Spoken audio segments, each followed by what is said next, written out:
তো এইখনে হৈছে আউনীআটী সত্ৰৰ মেইন গেট। কটেজকেইটালৈ যোৱা ৰাস্তাত মানে বেম্বো ব্ৰিজ এখন বনাই দিছে। তো এখন চাই লওক। এণ্ড তলত আছে মানে এইটো লেক টাইপে হয়, মাছ চাছ আছে চাগে। মানে লাষ্ট বিকাশ চেত্ৰী যেতিয়া মাজুলী আহিছিলে তো ইয়াতে থাকিছিলে ই। অ'কে, গড়মূৰ ফালে আহিলে আমি এইটো চেক কৰক আপোনালোকে। মানে কটেজ টাইপ বনাই থোৱা আছে। তো এতিয়া আমি যাম চামগুৰি সত্ৰ, কাৰণ তাত আছে মানে কিছুমান মুখা শিল্প। এখন বালিবৰ আপোনাৰ দখৰ কথা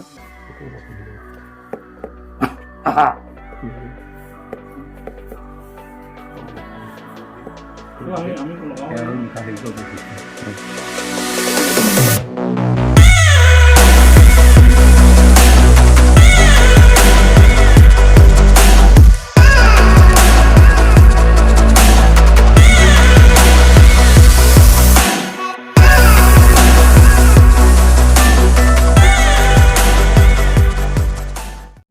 Hello, what is up guys, my name is Ronaldo and welcome back to my another videos. So এতিয়া আছো মই মাজুলীত, এণ্ড মাজুলীৰ কোনোবা এখন গাঁৱতে আছো। গাঁওখনৰ নামটো মই ভালকৈ নাজানো।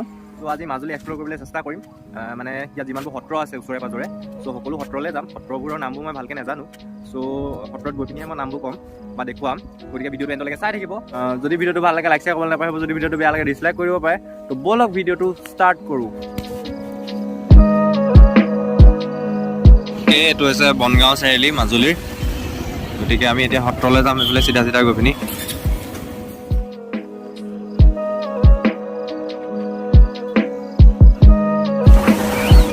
আমি আউনীআটী সত্ৰলৈ যোৱা ৰাস্তাত গৈ আছোঁ। ইয়াৰ পৰা আৰু 5 কিলোমিটাৰ আছে তালৈ। গতিকে ভিডিঅ'টো ইমান দীঘল নকৰোঁ, তাত গৈ পিনি ডাইৰেক্ট তোমাৰ। গতিকে ভিডিঅ'টো এণ্ডলৈকে চাই থাকিম। তো এইখনে হৈছে আউনীআটী সত্ৰৰ মেইন গেট।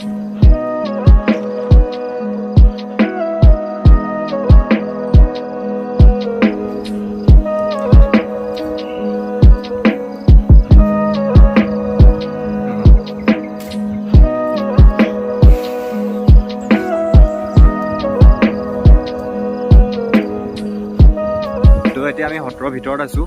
তো এইফালে আৰু কিবা কিবি আছে, ভালকৈ চাই লওঁগৈ কি আছে। মই ভালকৈ নাজানো, যেতিয়া এইফালে যাওঁ তো এপাক চাওঁ। এইফালে আছে পুখুৰী, তো ইয়াত বহুত ডাঙৰ ডাঙৰ মাছ আছে। এণ্ড সত্ৰটোৰ বিষয়ে জানিবলৈও মানে যদি বিচাৰে তেতিয়া কাৰোবাক সুধি পিনি মই সত্ৰটোৰ বিষয়ে আপোনালোকক জনাম। গতিকে ভিডিঅ'টো অলপ দেৰি চাই থাকক। তো এইফালে কিবা আছে, তো চাওঁ এইফালে। সত্ৰৰ চাৰিওদিশে 4টা হাতী আছে, যেনে উত্তৰ হাতী, দক্ষিণ হাতী, পূব হাতী, পশ্চিম হাতী। আৰু হাতী মানে হাতী নহয়, আচলতে হাতী মানে হ'ল একোটা ঘৰ য'ত ভকতসকল থাকে।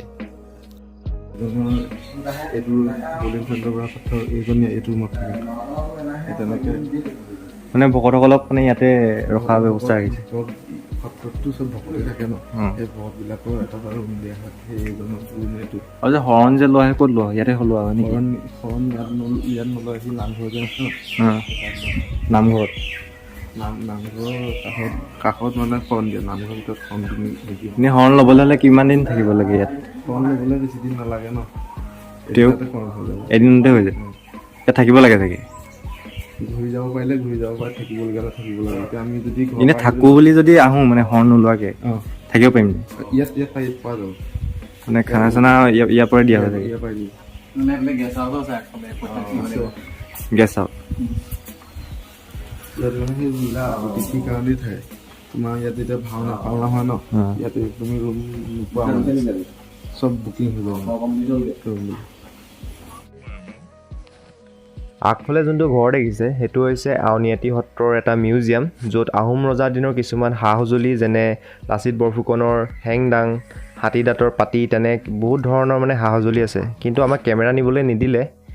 গতিকে মই আউনীআটী সত্ৰতে থকা এজন ভকতৰ পৰা সত্ৰটোৰ বিষয়ে জানিবলৈ চেষ্টা কৰিলোঁ। এণ্ড মানে তেওঁলোকৰ ভইচটো ইমান ভালকৈ নাহিলে, চ' অলপ মনোযোগ দি শুনিব। এণ্ড আপোনালোকে যদি সত্ৰটোৰ বিষয়ে ভালকৈ জানিব বিচাৰে তো চাওক ভিডিঅ'টো, আৰু নহ'লে স্কিপো কৰিব পাৰে। আপোনালোকে 1 মিনিটমান স্কিপ কৰি দিব, তেতিয়া ইমান ব'ৰ নাপাব। বাট যদি জানিব বিচাৰে ষ্টিল চাব পাৰে। অসমৰ ঐতিহ্যমণ্ডিত শ্ৰী শ্ৰী আউনীআটী সত্ৰৰ আহোম ৰজা জয়ধ্বজ সিংহই 1653 চনত প্ৰতিষ্ঠা কৰিলে আৰু সেই সময়ৰ প্ৰথমগৰাকী সত্ৰাধিকাৰ আছিলে শ্ৰী শ্ৰী নিৰঞ্জনদেৱ গোস্বামী প্ৰভু। বৰ্তমান সত্ৰাধিকাৰ আছে শ্ৰী শ্ৰী পীতাম্বৰদেৱ গোস্বামী প্ৰভু। আৰু বৰ্তমান আমাৰ 350জন ভকত বৈষ্ণৱ আছে আৰু সত্ৰত আমি সাধাৰণতে গোবিন্দ মহাপ্ৰভুক উপাসনা কৰা হয়। ইয়াতে ডেইলি 14 প্ৰসংগৰ নাম কীৰ্তন কৰা হয় আৰু সত্ৰৰ বাহিৰত আমাৰ যিসকল সাধাৰণতে থাকে তেখেতসকলক শিষ্য বুলি কোৱা হয়। প্ৰায় অসমত প্ৰায় 10 লাখৰো অধিক শিষ্য আছে আৰু সত্ৰত উদাসীন বৈষ্ণৱ প্ৰায় 350 আছে। আৰু সত্ৰত সাধাৰণতে মানে সত্ৰীয়া সংস্কৃতি যিবিলাক চৰ্চা হয়, আমাৰ শিশু বৈষ্ণৱসকলক আনয়ন কৰি সত্ৰীয়া সংস্কৃতি নাচ গান শিকোৱা হয়। লগতে আমাৰ অসম চৰকাৰৰ যিটো শিক্ষা ব্যৱস্থা সেইখিনি প্ৰদান কৰা হয়। এই বস্তুখিনিকে আমি সত্ৰত সাধাৰণতে প্ৰদান কৰা হয়। আৰু লগতে আউনীআটী সত্ৰত আহোম ৰজাই প্ৰতিষ্ঠা কৰি কিছুমান সম্পদ সত্ৰলৈ প্ৰদান কৰিছিলে, যিসমূহ সম্পদ আমাৰ এটা মিউজিয়াম আকাৰত ৰাইজক প্ৰদৰ্শনীৰ কাৰণে দেখুৱাবৰ কাৰণে থোৱা হৈছে। আৰু ইয়াতে এটা আছে হাতী দাঁতৰ পাতি, যিটো বিশ্বৰ অনন্য। সেইটো চাবৰ কাৰণে বহু দেশী বিদেশী পৰ্যটক আহে। সেইটো চাব পাৰে লাচিতৰ হেংদাং, গদাধৰ সিংহৰ হেংদাং, গদাধৰ সিংহৰ ফাকুৱা কাঁহী বাতি, আহোম ৰাজত্বকালৰ যিখিনি ঐতিহাসিক সম্পদ আৰু সত্ৰীয়া সংস্কৃতিৰ যিসমূহ সম্পদ, সেই সম্পদসমূহ আউনীআটী সত্ৰৰ সংগ্ৰহালয়টোতো এটা সুন্দৰ পৰিশীলিত ৰূপত উপস্থাপন কৰা হৈছে। আৰু আপোনালোক যদি দৰ্শকসকল কেতিয়াবা মাজুলীলৈ আহে আউনীআটী সত্ৰ চাবলৈ নাপাহৰিব। আৰু লগতে সংগ্ৰহালয়টো চালেহে আপোনালোকৰ আউনীআটী সত্ৰৰ যিখিনি আচলতে ঐতিহ্যপূৰ্ণ সামগ্ৰী, তেতিয়াহে আপোনালোকে দেখিবলৈ সক্ষম হ'ব। ধন্যবাদ। অ'কে, এতিয়া আমি ইয়াৰ পৰা ওলাই যাওঁ এণ্ড বাকী সত্ৰবোৰ চাবলৈ আছে। চ' ইমান দেৰি নকৰোঁ ইয়াত, গতিকে ভিডিঅ'টো চাই থাকক আৰু কেইবাটা জেগালৈও যাবলৈ আছে। তো মই দেখুৱাম এণ্ড ভকতজনে ভালকৈ সত্ৰটোৰ বিষয়ে ভালকৈ কৈ দিলেই। এণ্ড আপোনালোকে যদি আৰু সত্ৰৰ বিষয়ে ভালকৈ জানে, এই সত্ৰৰ বিষয়ে আউনীআটী সত্ৰৰ বিষয়ে যদি আপোনালোকে জানে কমেণ্ট ছেকশ্যনত জনাব পাৰে। এণ্ড এতিয়া ইয়াৰ পৰা ওলাই যাওঁ, কাৰণ আমি কেইবাটা জেগালৈও যাবলৈ আছে, মানে সত্ৰটো কেইবাখনো আছে, গতিকে চবেই চাম বুলি ভাবিছোঁ। ত' ভিডিঅ'টো এণ্ডলৈকে চাই থাকিব। অ'কে গাইজ, এতিয়া আমি ডেকাচাঙলৈ যাম, কাৰণ তাত লোকেশ্যনটো বহুত ধুনীয়া হয়। এণ্ড আমি DSLR চব লৈ আহিছোঁ, ত' তাত আমি ফটো চটো অলপ ক্লিক কৰিম। মানে সত্ৰবোৰত মানে চব একেই চাবলগীয়া। চ' আপোনালোকে ভিডিঅ'টো চাই পিনি অলপ ব'ৰহে পাব। চ' অলপ আধুনিক জেগালৈ লৈ যাম, ত' ভিডিঅ'টো চাই থাকক। এনে মাজুলী ফেমাছ সত্ৰবোৰ কাৰণে, কিন্তু এতিয়া মানে মানুহ খুব কম হয়, মানে ৰাসৰ টাইমত মানুহ বেছি হয়। সিমান টাইমত আহিলে মানে বেছি ভাল লাগিল এদিন। এতিয়া মানে কি হয়, অকল সত্ৰত থকা লোকসকলে আছে, তেতিয়া মানে বাহিৰৰ মানুহবোৰ আহে চাবলৈ, তেতিয়া অলপ বেছি ভাল লাগে। এণ্ড মানে সত্ৰবোৰ মানে প্ৰায়বোৰ সত্ৰ মানে একেই দেখিবলৈ। চ' মাজুলীৰ মেইন সত্ৰখনকে দেখুৱাই দিলোঁ, গতিকে বাকী সত্ৰবোৰ নেদেখুৱাওঁ। ত' আপোনালোকক মই বেলেগ সত্ৰবোৰৰ লিংকটো মই ডিছক্ৰিপশ্যনত যদি আপোনালোকে চাব পাৰিব। বাকী সত্ৰবোৰ মানে ভিডিঅ' ইউটিউবত আছেই, ত' আপোনালোকে চাৰ্চ কৰিও চাব পাৰে, নহ'লে মই লিংক ডেছক্ৰিপশ্যনত দি দিম।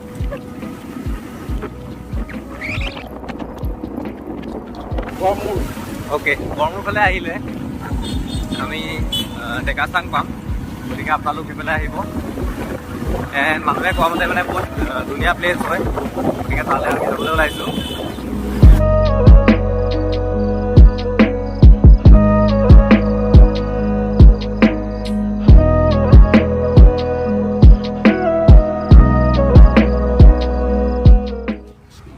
অ'কে, এতিয়া আমি আছোঁ গড়মূৰত।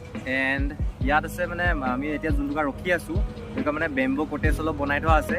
ত' তাত কিবা কিবি খাবলৈ আছে যদিতো খামেই, নহ'লে আপোনালোকক দেখুৱাম কেনেকৈ কি বনাই কৰি ৰাখিছে, মানে দেখি ভাল লাগিছে। এণ্ড ইয়াত মজাকৈ চিনেৰী এটা দেখুৱাম, ত' সেইটো চেক কৰক আপোনালোকে।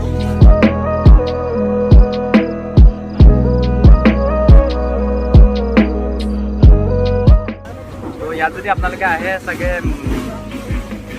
কটেজ বুক কৰি থাকিব পাৰিব চাগে। ত' ভিতৰলৈ যাওঁ ব'লক। মোক আকৌ মাৰি দিবি। তো কটেজকেইটালৈ যোৱাৰ ৰাস্তাত মানে বেম্বো ব্ৰিজ এখন বনাই দিছে, তো এখন চাই লওক। এণ্ড তলত আছে মানে এইটো লেক টাইপে হয়, মাছ চাছ আছে চাগে। তো ইয়াত ফুল চুল ফুলি আছে, কি মজা লাগিছে। মানে ইয়াত যদি এক ৰাতি থাকিবলৈ পাই যাওঁ ন, কি মজা লাগিব যদি ইয়াত কেম্পিং কৰিব পাৰোঁ। তো চাওঁচোন ভিতৰলৈ গৈ। তো ইয়াত কটেজবোৰ বনাই দিছে এনেকৈ। তো আগতে যোৱা মানে লাষ্ট বিকাশ চেত্ৰী যেতিয়া মাজুলী আহিছিলে, তো ইয়াতে থাকিছিলে সি। তো সিহঁতি অলপ ফটো চটো ক্লিক কৰি আছে এণ্ড এতিয়া ইয়াত একো সুবিধা এভেইলেবল নাই চ' এতিয়া আমি ইয়াৰ পৰা যামগৈ তো ইয়াৰ পৰা আমি ডাইৰেক্ট ডেকাচাং যাম কাৰণ ডেকাচাঙতে মানে বেছি নেচাৰেল ফিলটো মানে ল'ব পাৰি তো ইয়াতো ইমান বেয়া নহয় এইটো চক গাইজ এতিয়া আমি ডেকাচাং পালোহি বাট মানে এটা প্ৰব্লেম হৈ গ'ল মানে এখন বন্ধ আছে 20 তাৰিখলৈকে গতিকে আমি তাত সোমাব নোৱাৰোঁ তো এইটো চেক কৰক আপোনালোকে এইফালে মানে কটেজ টাইপ বনাই থোৱা আছে মানে ওপৰটো খেৰৰ হয় তো মানে ইয়াত থাকিলে মানে পূৰা নেচাৰৰ মাজত থকা নিচিনা লাগিলে এদিন তো লুইতৰ পাৰতে আছে এখন লুইত হয় আৰু সেইফালে ৰাৱণৰ এটা প্ৰতিমূৰ্তি নহয় আছিলে মানে এটা আৰ্টিষ্টিক লুকত মানে কিবা এটা বনাইছে এটা আৰ্ট কি কয় এইটো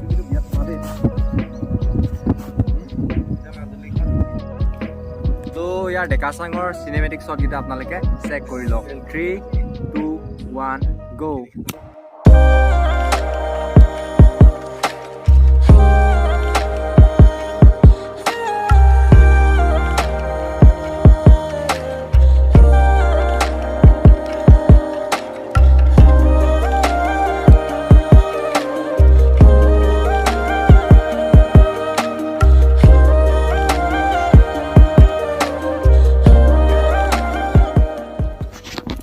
তো এতিয়া আমি ইয়াতে আছোঁ মানে ডেকাচাঙতে আছোঁ এণ্ড এখনটো বন্ধ হৈ আছে তো এতিয়া আমি যাম চামগুৰি সত্ৰ কাৰণ তাত আছে মানে কিছুমান মুখা শিল্প গতিকে প্ৰতিটো মানে তাত যি আছে চব দেখাবলৈ চেষ্টা কৰিম এণ্ড ইয়াৰ পৰা তালৈ হ'ব এপ্ৰক্স 10 to 9-8 কিলোমিটাৰ সিমানটো মানে হ'ব তো ইয়াৰ পৰা আমি পটাপট যাওঁ তো ভিডিঅ'টো এণ্ডলৈকে চাই থাকিব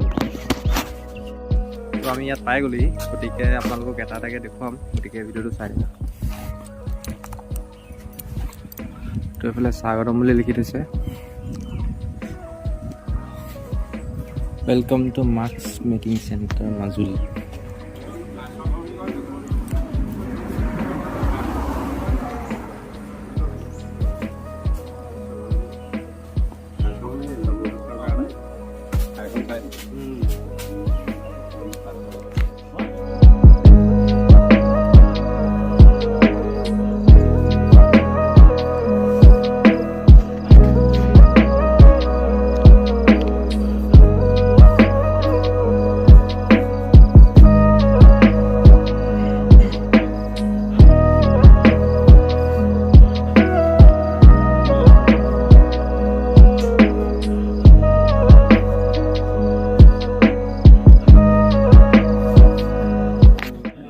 ক'ব পাৰে নমস্কাৰ মোৰ নাম শ্ৰী ধীৰেন গোস্বামী আমাৰ হ'ল এখন চামগুৰি সত্ৰ আমাৰ এই চামগুৰি সত্ৰখন 1663 খ্ৰীষ্টাব্দত ৰজা চক্ৰধৰ সিংহৰ দিনত প্ৰতিষ্ঠা হোৱা সত্ৰ আৰু তেতিয়া প্ৰথমজন সত্ৰাধিকাৰ আছিলে চক্ৰপাণি এটা হয় সেই চক্ৰপাণি এটা হৈছে ৰজা চক্ৰধৰ সিংহই কৰ্ণলৈ সত্ৰখন প্ৰতিষ্ঠা কৰিছিলে এজোপা বৃহৎ আকাৰ চামগছ আছে সেইকাৰণে নাম দিলে চামগুৰি সত্ৰ আৰু সত্ৰখনৰ মূল বৈশিষ্ট্য হৈছে জগতগুৰু শ্ৰীমন্ত শংকৰদেৱৰ মুখা শিল্প গুৰুজনাই 500 বছৰ আগতে বৰদোৱা থানত চিহ্ন যাত্ৰাৰ ভাওনাৰ যোগেদি মুখা শিল্পটো তৈয়াৰ কৰিছিলে সেইটো এটা পৰম্পৰা হিচাপে চলি আহিছে আহোঁতে 2003 চনত আমাৰ স্বনামধন্য ডক্টৰ ভূপেন হাজৰিকাদেৱ যেতিয়া সংকীৰ্ণতা কেন্দ্ৰৰ অধ্যক্ষ হ'ল তেওঁৰ দিনতে মুখা শিল্পটো ৰাষ্ট্ৰীয় পৰ্যায়ত স্বীকৃতি পালে আৰু সেই সৌভাগ্যতে আমাৰ প্ৰথম পিতৃয়ে লাভ কৰিলে মোৰ পিতৃয়ে এইজন পিতৃ আৰু এইখন হ'ল সংকীৰ্ণতা কেন্দ্ৰ বঁটা তাম্ৰপত্ৰ এতিয়া আব্দুল কালাম বস্তু বিচাৰিছিলে বিজ্ঞান ভৱনত তাম্ৰপত্ৰ প্ৰদান কৰিছিল আৰু সেই সময়তে এটা সৌভাগ্য হৈছিলে 5 তাৰিখে এটা ৰাৱণ উপহাৰ দি থৈ গৈছে 13 চনত পালে প্ৰণৱ বৰুৱা শিল্পী বঁটা এই বঁটাবিলাক যেতিয়াই পালে বিশ্বৰ লোক আহিবলৈ ল'লে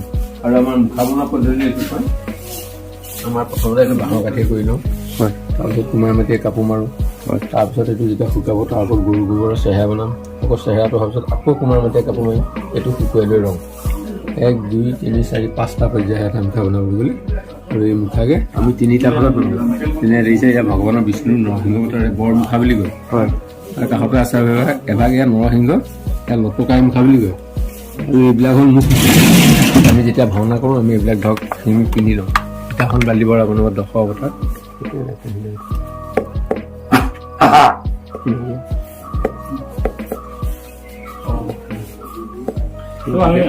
এয়া হ'ল মুখা শিল্পৰ বৈশিষ্ট্য হয় এইটো যদি কমপ্লিট হৈ যায় তাৰপিছত কিমানমান লয় এইটো এইটো 600 টকা এখন মাছ বনাওঁতে কিমান টাইম লাগে? 3 দিন লাগে সৰুবিলাক। অঁ তাতে ৰ'দ লাগিব, ৰ'দটো নহ'লে কিন্তু নহয়। এইটো এটা ডাঙৰ গৈ থাকোঁ ন? ঠিক আছে। ঠিক আছে আহিছোঁ। অঁ অঁ তো আমি ইয়াৰ পৰা ওলাই দিলোঁ এতিয়া, গতিকে আমি গৈ থাকোঁ। তো ডাইৰেক্ট আমি টেণ্টত লগ পাম। কালি ভিডিঅ'টো এণ্ড কৰা নহ'ল, গতিকে ভিডিঅ'টো এণ্ড কৰোঁ। এণ্ড মই ইনষ্টাগ্ৰামত ফটো আপলোড কৰি আছোঁ, গতিকে আপোনালোকে মোক ইনষ্টাগ্ৰামত ফ'ল' কৰিব পাৰে। মোৰ ইনষ্টাগ্ৰাম আইডিটো হৈছে অমলাম বৰপাত্ৰ 23 এণ্ড মোৰ ডিছক্ৰিপশ্যনটো লিংকটো থাকিব, গতিকে আপোনালোকে মোক ফ'ল' কৰি ল'ব পাৰে। তো ভিডিঅ'টো ইয়াতে এণ্ড কৰোঁ। তো till then tata bye bye.